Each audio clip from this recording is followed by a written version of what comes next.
નમસ્કાર, આપ જોઈ રહ્યા છો નેશન પ્લસ ન્યૂઝ. હું છું આપની સાથે હેતલ.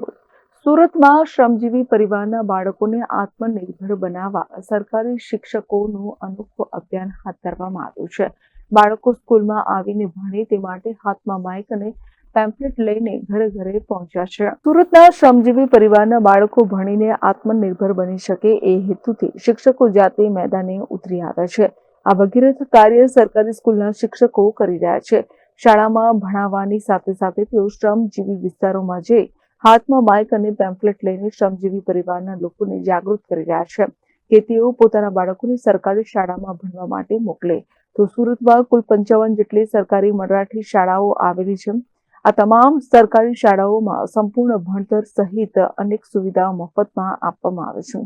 આ સુવિધાઓનો લાભ શ્રમજીવી પરિવારના બાળકો સુધી પહોંચી શકે એ માટે શાળાના આચાર્ય અને શિક્ષકો જાતે હાથમાં માઇક અને સ્પીકર લઈને પ્રચાર માટે નીકળ્યા છે. તો સુરતમાં રોજગારી હેતુસર અનેક રાજ્યોમાંથી શ્રમજીવી પરિવારના લોકો આવીને વસવાટ કરે છે.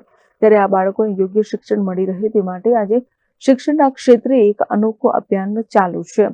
અહીંના સરકારી શાળાના શિક્ષકો માત્ર શાળાની 4 દિવાલ વચ્ચે રહીને ભણાવતા નથી, પરંતુ આજે પોતે જ મેદાને ઉતરી માઇક હાથમાં લઈને શ્રમજીવી વિસ્તારોના દરવાજે જઈ શિક્ષણની જ્યોત પ્રજ્વલિત કરી રહ્યા છે. તો સાથે જ શાળાના પ્રવેશ માટે નવું સત્ર શરૂ થાય છે. તેમજ આચાર્યો અને શિક્ષકો માઇક અને સ્પીકર સાથે સોસાયટીઓ અને શ્રમજીવી વિસ્તારોમાં મરાઠી ભાષામાં એવી અપીલ કરે છે કે આપल्या मुलांना शाळेत पाठवा.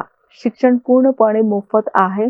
शाळेत गणवेश, पुस्तके आणि मध्याह्न भोजन मोफत मिळते. आपल्या मुलाचं भविष्य आपल्या हातात आहे. આવો સંદેશ જ્યારે અવાજના માધ્યમથી સીધો વાલીઓના ઘર સુધી પહોંચે છે ત્યારે તેની અસર પણ ઊંડી થાય છે. પેમ્ફલેટ દ્વારા પણ માહિતીનો વ્યાપ વધારવામાં આવ્યો છે. મરાઠી ભાષામાં છપાયેલ પેમ્ફલેટમાં શાળાનું સરનામું, પ્રવેશ પ્રક્રિયા, સમય તેમજ મળે તેવી સુવિધાઓ વિગતવાર જાણકારી આપવામાં આવે છે. આ પેમ્ફલેટ પણ દર ઘરમાં જઈ પહોંચે છે. જ્યાં વાલી ન આવ્યા ત્યાં શિક્ષણ પોતે પહોંચી ગયું છે. તો મ્યુનિસિપલ શાળા નંબર 222 ના આચાર્ય ચંદ્રશેખર નિકમે જણાવ્યું હતું કે મરાઠી ભાષામાં છપાયેલા પેમ્ફલેટ પણ ઘર ઘરમાં વહેંચે છે, જેમાં શાળાની માહિતી, પ્રવેશ પ્રક્રિયા અને સરકારી સુવિધાઓ વિશે વિસ્તૃત જાણકારી આપવામાં આવી છે.